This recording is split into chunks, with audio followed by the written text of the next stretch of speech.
Welcome back to DOCONCHAIN. For the second half of the document settings, we have the basic editing tools. Starting off with this drop-down where you can add image or stamp, which you can select from our library or create on your own. You may also add a note, which you can customize and place anywhere on the document. To delete, just simply click on the note or image and click the backspace button on your computer for the confirmation. We also have the editing tool where you can add, delete, duplicate, rotate, or move or rearrange the pages.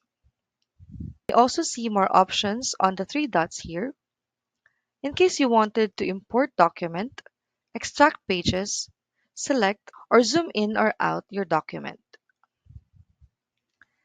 That's all for the document settings.